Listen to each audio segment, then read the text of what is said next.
It's happened to all of us. You're playing with a few pals after work on a Tuesday night, and you're just cruising along, you're having a good time, but then you make a mistake, and you make another mistake here and there, and it's all fun and games until your friends are asking, like, did we all make it? And you have to say no, and you really didn't know where you went wrong. Well, today I'm here to fix that with my tips and tricks on all the races in the new game Fall Guys, and without further ado, let's get right into it.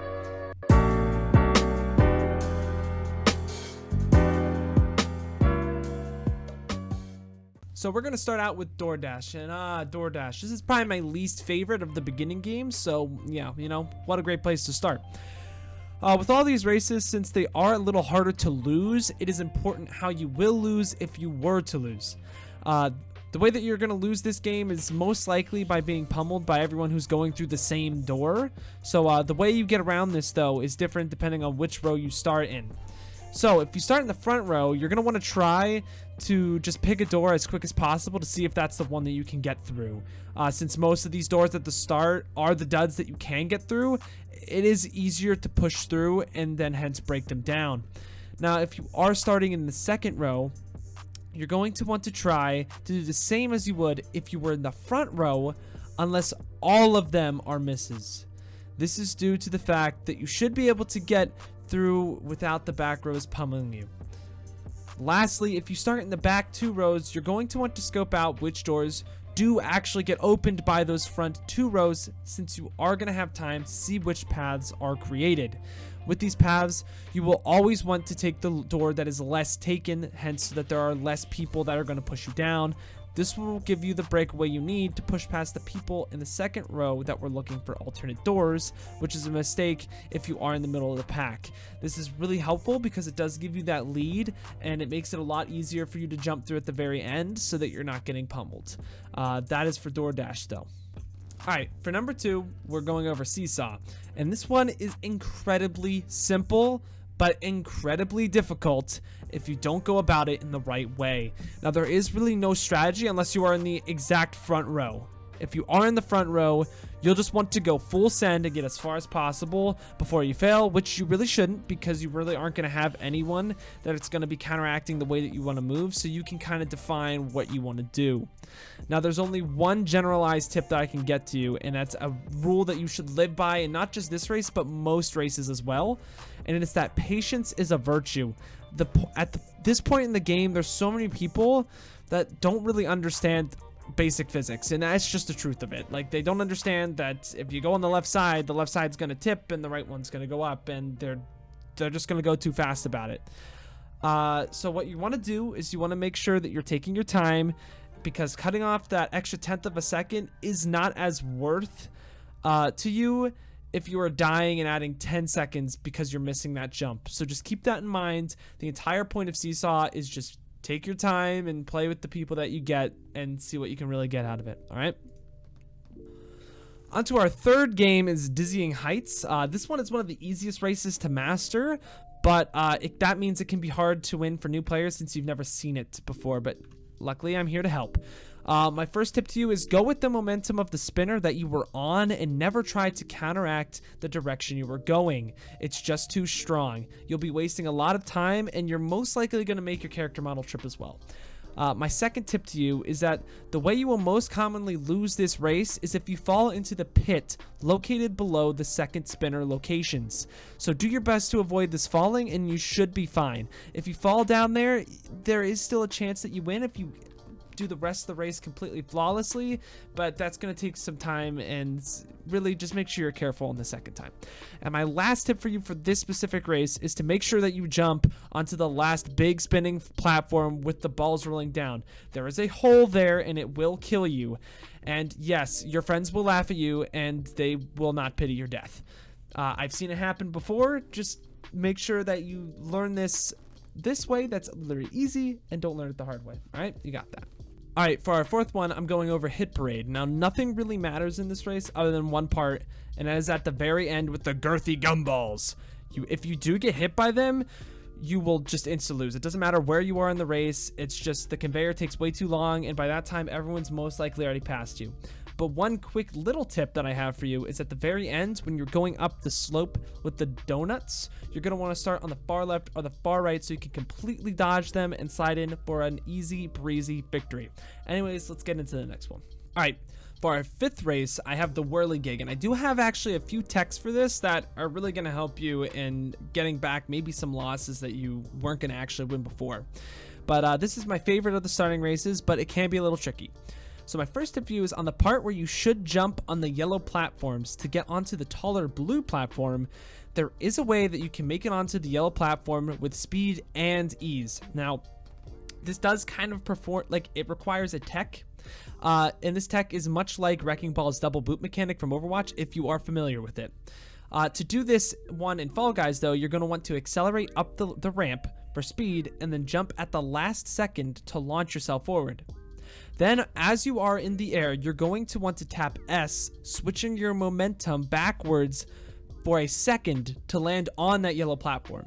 Immediately after, you're going to want to press W, pushing your character forward, and then jump.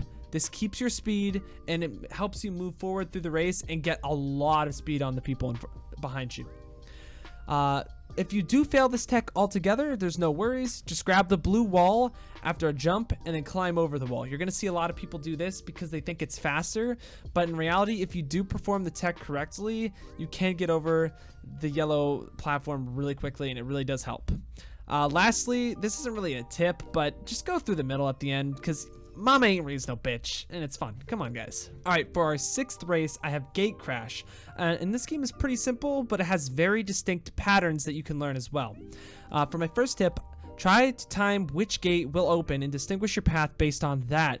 Many gates you can make barely with a jump dive combo, so keep that in mind when you're practicing. Secondly, if you are making good pace, the outside gates of the group of only 4 gates near the end will not open in the first sequence. With this said, it is okay to wait until the middle gates open if you're moving at a good pace with no errors. Now, if you aren't having the best race, it is a possibility with one door miss that the outside gates will open, but this judgment does come on with a little practice. And lastly, the ending slope does have a hole at the bottom, so make sure you keep up your speed and commit to a door to jump through. When in doubt, jump and dive. You'll make it a lot of the time. We are done with all the preliminary races, so it's now time to delve into the races you may find later down the road in your quest to victory. Alright, for number 7, I have Fruit Shoot. In Fruit Shoot, there are many nuances that most players will learn with practice, but I've got you covered. For tip number 1, you never want to go up the middle on this race. You will always lose. You always want to stick to either the right or the left to minimize the pressure of fruit from all sides and to avoid the log, which we're going to get into later. For tip number 2, you do not want to jump onto the conveyor from the start because this will cause your character to trip and potentially fall. Now, if you do fall, then the conveyor takes you off and you're just going to have to reset. 3, if you are in front, do not walk onto the conveyor immediately. Check for incoming fruit first, specifically oranges or bananas and maybe a watermelon, not sure.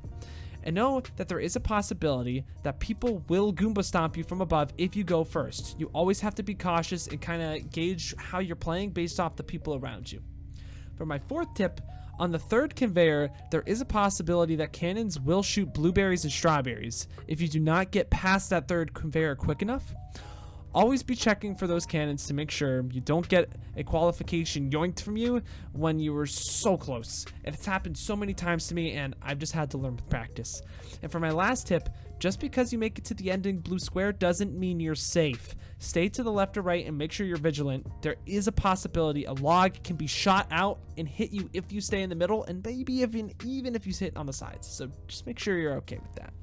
But with these tips in practice, Fruit Shoot should be a piece of fruit, I mean cake, in your next game with friends. All right, for our 8th race is Tiptoe. And yes, this one is probably 75% based off of luck. However, here are some tips that maybe can turn that luck into your favor. All right. So for my first tip is for you to dive early and try to find the real or fake tiles quick to speed up the game and create a sort of like stress and anxiety for your opponents to kind of speed things up a little bit. Number 2 is fake tiles will shake. Knowing this, you can plan your ending path accordingly.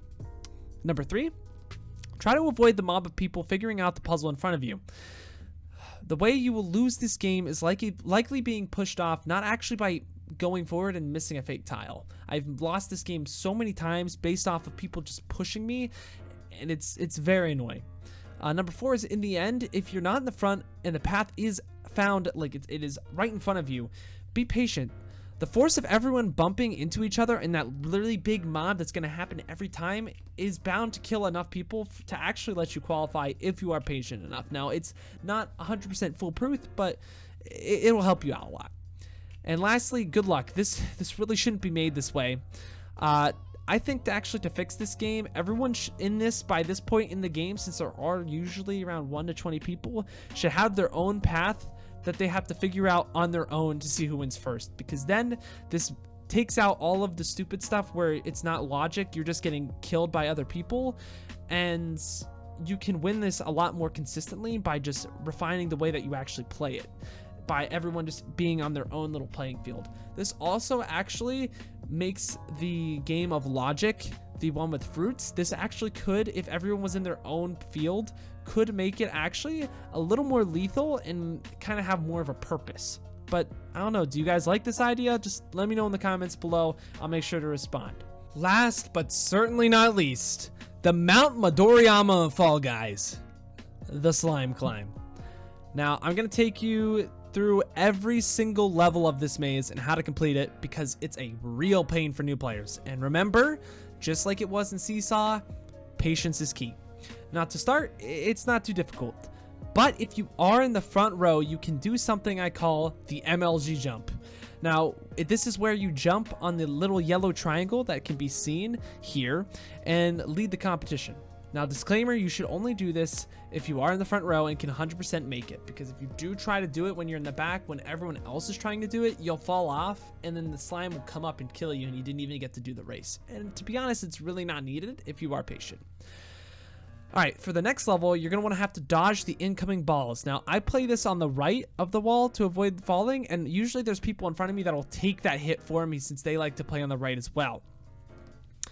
For the second level of pushers, you want to be patient. If too many people are going on the first time, wait for them to pass first or to fall off first. Patience is very key to time your jumps on this obstacle, so stay calm. You have more time than you think. Alright, next then, there's going to be a conveyor, and you want to start as far right as you can. This will allow you to dodge the donuts since you have the space that you got from the start from starting on the right of the conveyor. And you also can use the conveyor speed to dodge and be really quick about getting through those donuts extremely fast. Then you're going to have the yellow bars, and again, you want to let other people pass first, and then you want to jump onto the first bar and stabilize yourself, because these bars are very hard to control yourself on. You just want to make sure that you're ready to push your character to the left or the right aggressively to counteract wherever that bar is going to push you. And to avoid falling, you want to do this exactly when you land. Just be ready, because it's going to happen right when you land. If you do manage to get past this on your first try, like, bravo, because that's really impressive. It took me probably around 5 times to do this. But next are going to be the hammers and the slime. You want to, again, try to start on the far right as possible to avoid getting bonked off to the right or off to the left, rather, and having to redo that yellow bar obstacle, which is inevitably just going to be extremely difficult and annoying. This will then lead you to the last level of the pushers, which really does just take patience, and if you get to this point, you should have time, and there really isn't any rush. And for the final part, be careful for the donuts of doom. They were on the conveyors before, but now it's slime, and you can fall off on either side, so you do want to be really careful. And then you want to take each girthy gumball one by one. The ground is slippery, so you have to stay cautious, and there's always people that are going to be trolling at the end. It's just how people are. And if you are one of those trolls, I will delete your Fortnite account, so better watch out. If you made it this far into the video, thank you for watching. If you did enjoy the content, consider subscribing and checking out my other socials, and I will be doing videos for all the finals, team games, etc. But until next time, I gotta peace out and pass out. See you guys in the next one. Peace.